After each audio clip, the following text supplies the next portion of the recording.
За би танайд өнөөдөр өөрийнхөө жимийг бас явдаг жимээ танилцуулах гэж батсан. Би нэг тийм айхтар үнэтэй ч юм уу эсвэл тийм айхтар том фитнес тал явдаггүй. Тэгээд ягаад гэвэл миний ажилтаа айгүй ойрхон цаг нэгдүгээрт маш их юмдаг болохоор ингээ ойрхон байгаа жимдээ ол явцдаг. Тэгээ ингээд манай жим 2 заалтай. Энэ нэг дэх заал нь болохоор төмөртэй тасгал хийдэг хүмүүсийн дорж ирээ хийждэг. Тэгээд бүхэл төрлийн тасгал байгаа. Би ер нь боддог байхгүй юу?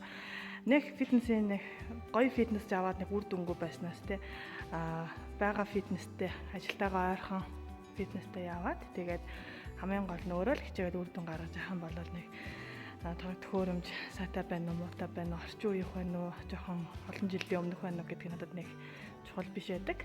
Тэгээд энэ ингээ зарлын самбар хийдэг.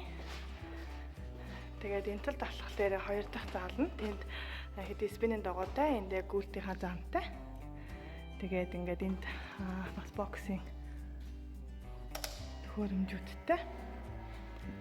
Тэгээд би яхаа ингээд гэрлэгийн саяас ачлаа жоохон харах болохоор нь манай фитнес нэг иймэрхүү.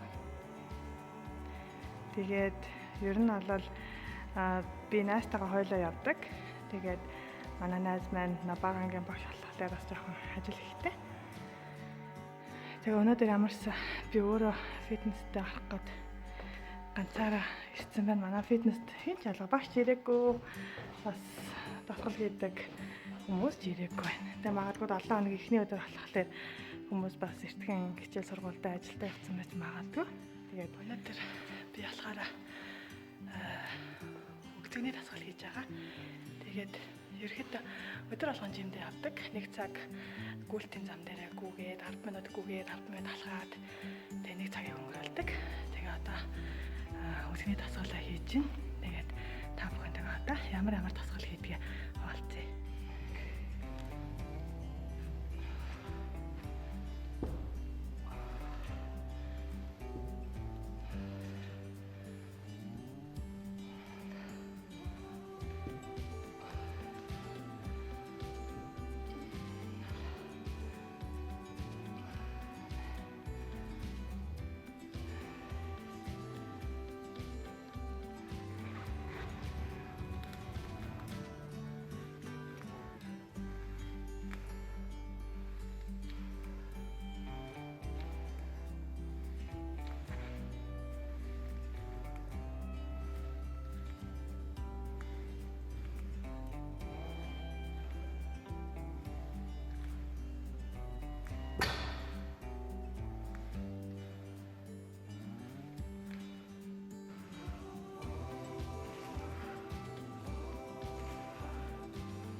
Ингээд өнөөдрийн маань бэлтгэл дууслаа.